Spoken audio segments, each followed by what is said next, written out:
This is Sid and Friends in the Morning. Entertaining and informative. Oh, you're my best friend. 77 WABC.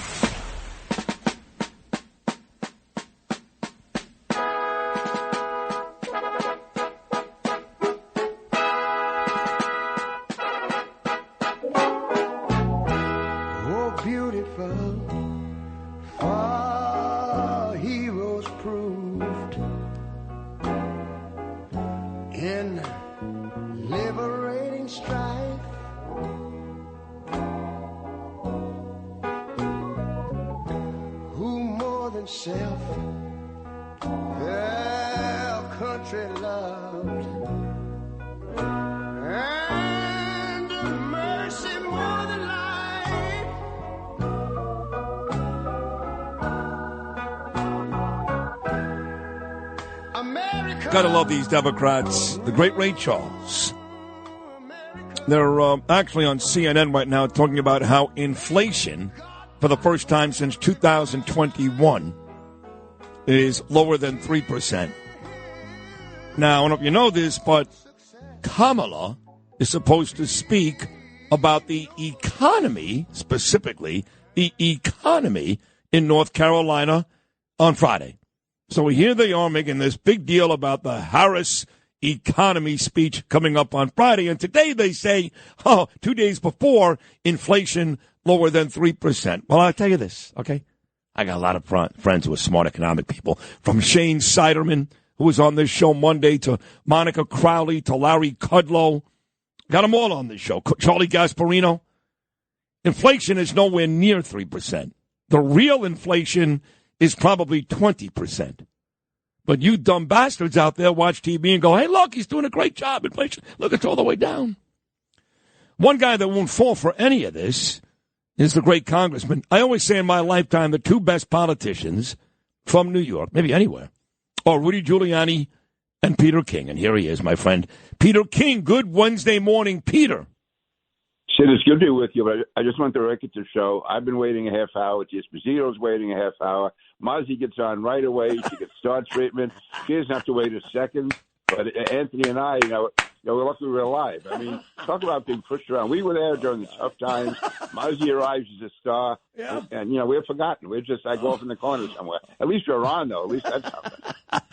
I am guilty as charged. I mean, look, there was a time when I wasn't even all that enthusiastic, and I've apologized to her for this, about bringing her on. I mean, I wanted her to beat Swazi, obviously, but I wasn't a huge fan. I admit it. Now, you're right. Now she comes, we get coffee, offer to buy her a breakfast. She's in 2 seconds. We text each other lovely things all the time, and there is no question in the Sid Rosenberg hierarchy that you and the Esposito coming up next now line up behind Mozzie Phillip. No question. I feel like Dr. Frankenstein. I created this monster. I mean, Mozzie, I love Mozzie. She's phenomenal. But I didn't think she was going to knock me and Esposito to the curb. Though it's, well, it's some kind of line. It's you and Mozzie against me and Anthony Esposito. And he's in a tough race. And this is the way he gets treated. I don't know. There's no justice. No justice, no peace. No justice, no peace. And what's funny about yesterday's appearance, and this wasn't planned, obviously, was we literally were dressed in the same colors. Now, Israel has a lot to do with that, right? We both dressed in the Israeli blue. And you're like, you guys you had your colors the same. Listen, she was great yesterday. And on a serious note, on your county today, Peter, I know you have a lot to do with everything that happens in Nassau County. Thank God you do. Thank God. But her and Blakeman today are going to sign that bill to unmask the cowards. Now, I believe New York City and every place should follow suit. They won't in New York because God knows what the hell Hochul's making and all that nonsense. But a big, big day coming up today in Nassau County. Tell the listeners all about it. Yeah, it really is. I mean, Bruce Blakeman, I give him credit. He had the guts to go forward. This is legislation that Mozzie sponsored, which basically says it's illegal to wear a mask during public demonstrations. And this is so important because during these, whether it's Black Lives Matter or the Hamas riots, the fact is that you want to know who's out there. You want to know how serious, how dangerous these people are. And this is a law but actually we had laws like this in the books for 100 years. They haven't been enforced. Bruce is putting this law into effect in Nassau County. Mozzie sponsored it. Bruce is going to sign it today. He strongly supports it. I was at a meeting yesterday with Pat Ryder. He's going with all the different levels of police in Nassau County, determining exactly how it's going to be enforced, what they're going to do. This is serious business. And notice last summer, though, actually this summer, late spring, early summer, when you had all these riots breaking out in New York City, demonstrations, you saw none of that in Nassau County because Pat Ryder and the police and Bruce Blakeman gave them specific places to demonstrate. They went beyond that. They were going to be arrested. In this case here with the masks, we know it's important that you unmask people, find out who they are, so you know exactly what steps to take against them. It's going to be fought by the Civil Liberties Union. They tried to disrupt the county board meeting 2 weeks ago when the legislation was finally adopted. So, no, I give them credit. Bruce is standing up. Mozzie's standing up. The Nassau Republicans are standing up. Not one Democrat voted for this bill in the Nassau County legislature. Not one of them. Not one. So when they talk about being tough on crime, that's the story. The fact is they're not. They're cowards. They hide behind whatever excuse they can use not to be with the police. Now, they say they're pro-cop, and they'll show up at police events.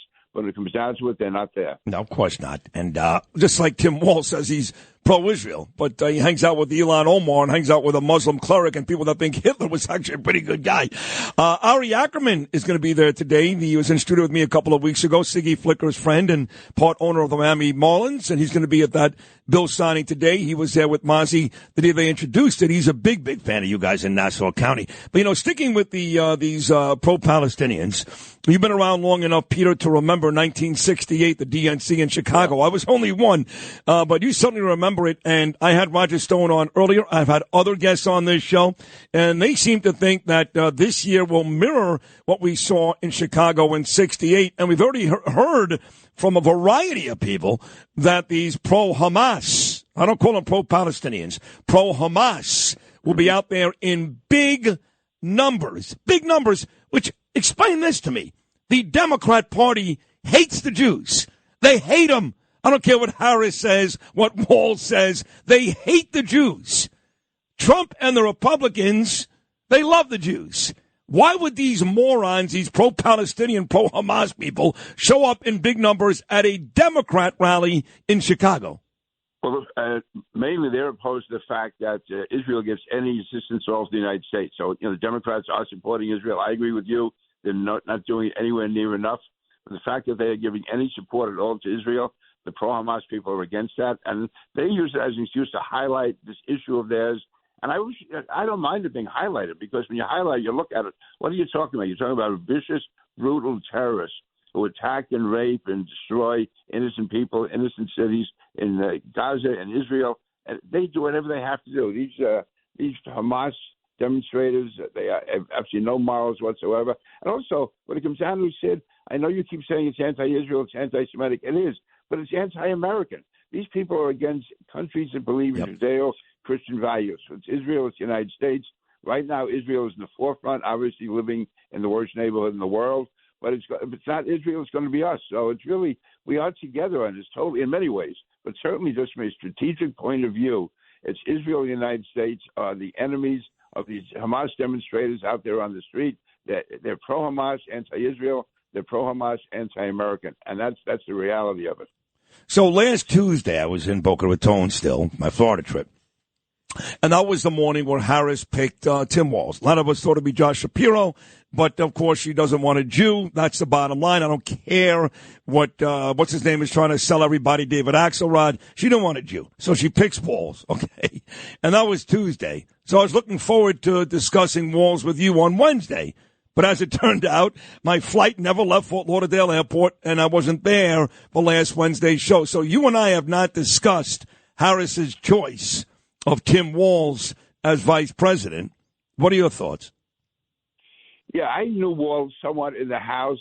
He was like the classic Midwest type guy. I never saw him wear a suit. I see this blue suit on. I don't know where he got that from. I mean, he was a regular guy, and his record was very down the middle. I mean, you can find different votes here or there. I think he was like in the top 15 for most bipartisan members of Congress. I never heard him say a radical word. Then he became governor of Minnesota. And to let Minneapolis burn the way he did, to be allying himself with people like Omar, with these radical Muslims, to be basically being so critical of the police, refusing to send the National Guard to stop the riots. And everything he said since he's been governor and certainly as vice presidential candidate It's different from the guy I knew in the House. I never knew him well, but he was just a guy. He was on the Agriculture Committee, things like that. I never knew him to get involved in any type of controversial issue at all. He was just going along with the flow. And now suddenly he becomes governor, and his true colors come out. And then now, as a vice presidential nominee, he's gone way to the left. He's way over there with her. And so, to me, the guy's a chameleon. I don't mind if a guy is an out-and-out radical his whole life. At least you know where he's coming from. But this guy apparently he says whatever he has to do to get elected entirely. And I hope the Republicans keep focusing on him. I hope that Vance keeps focusing on him. And to get back to another point, like you mentioned, inflation at the beginning and now it walls. Donald Trump has got to get down to basics, go on the issues. Don't be talking about crowd sizes and everything else. We have every issue going for us. You had the great majority of the American people in the recent polls said they thought he did a good job as president. They thought Biden and Harris did a lousy job. Focus on that. Forget the crowd size. Forget who said what when. Yeah. Just go after them on their record. It's a terrible record, dangerous for America. Agreed. But, I have these conversations almost every day. That's Trump. Peter, I can't seem to drill it into all your heads.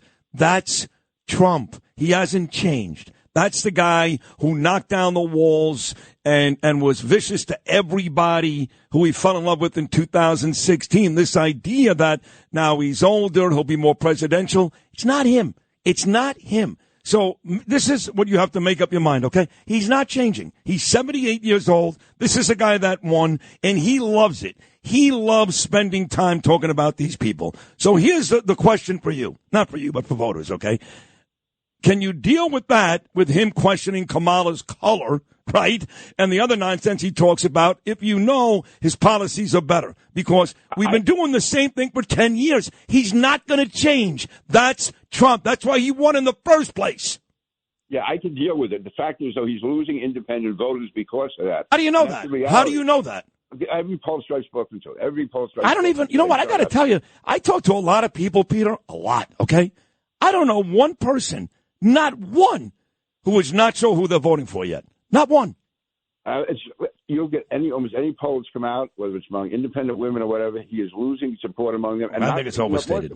That's the reality. I think it's over. It's not. That's not. No, it's a poll. It's never reality. Polls are about as reliable as O.J. Simpson's testimony. I think it's overstated. As much as you do, because I want him to win. He's right now not going down the right path. We're seeing it. We're seeing it in polls locally, nationally, whatever. And that is the reality. Listen, remember, a good part of this country is anti-Trump. A good part of this country is anti-Republican. A lot of it's anti-American, for that matter. And you have to make sure you get every independent voter you can. That's all. And I'm saying that you're losing. I'm not saying change any position. I'm saying focus in on these issues where he's settled that, where he's done a great job. That's all I'm saying. Not him. What you're saying is not wrong. But what I'm saying to you is you guys got to stop it. That's not him.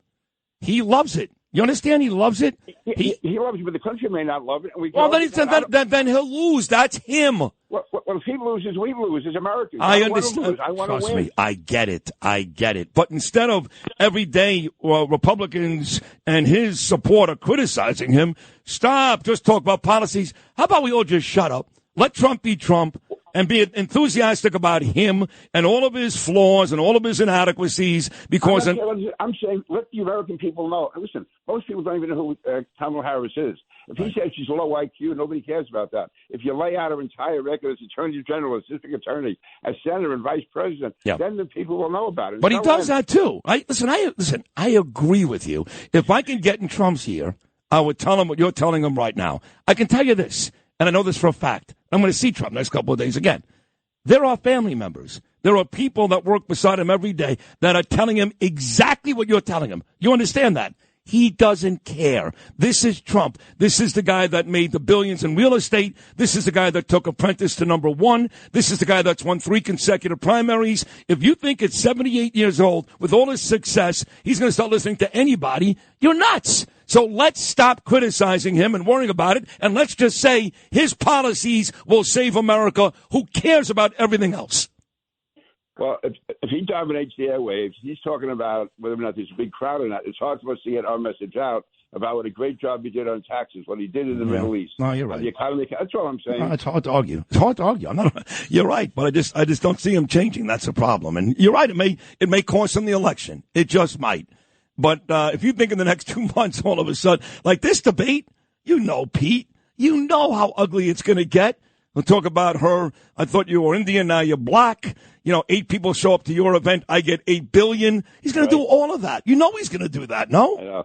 No, I know, unfortunately, yeah. Listen, I'm going to do all I can for Donald Trump, and I'm really going to go out and work day in, day out for Anthony D'Esposito. We got to get him back in Congress. We need him there. Well, he's coming up next. Tell me when you say go out and work for him. I know he's got the race. Is it Laura Gillen? How do you say her name, Pete? Yeah, Gillen. I don't even know who the hell she is. That's Tell us what you're going to do for Anthony as he gets ready to call in next. Well, first of all, I'll be going to every campaign stop I can, going to every group, going to every neighborhood block party, every Republican club meeting, every independent club meeting, every police gathering, anywhere you go, veterans groups. I was with them over the weekend. We dedicated a street name for a great Marine who used to work for me. Anthony was there. Anthony is everywhere. He's on the ground. He's working hard and getting the message. His message, he can speak for himself. It's on crime, immigration, taxes, inflation, middle-income families. He was a street cop. He understands what goes on in the streets. He fought hard in New York City to stop crime. He's fighting hard in Nassau County.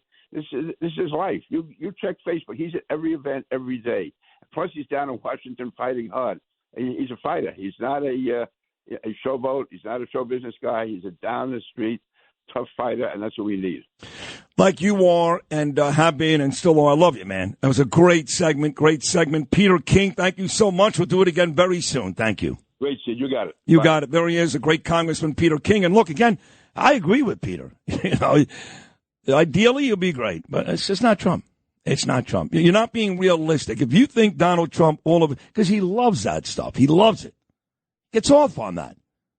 He'll get the policy in there. Don't worry. He'll make it very, very clear that his economy works and theirs doesn't. He'll make it very, very clear that there were no wars in Ukraine or Israel when he was president. He'll make it very clear that migrants were not coming across the border, illegals by the thousands every day. He'll do all that. But he's a showman. He's a showman first. He's Trump. And he gets off on the other stuff that you people think is going to hurt him. I don't know that. Pete talks about polls. I don't know about polls. I don't know one person. Do you know one person, any of you guys right now, that is still making up their mind who to vote for based upon whether or not Donald Trump is nice or if his policy? Come on. At this point, we're 2 months away. The freaking world is falling apart. The country is falling apart. People know exactly who they're voting for. They're voting for Trump to save us, or they're voting against him because they hate him. That's it. And I think we're doomed. Yes, we're doomed. And they've hated him for 10 years. From the moment that poor bastard got on the escalator, they hated his guts. Doesn't matter anymore. They're never going to vote for him. Never. Never. If you tell them their kids are going to die, they won't vote for Trump. They won't do it. So I personally believe it's overstated. Just my opinion. Let Trump be Trump, and let's win.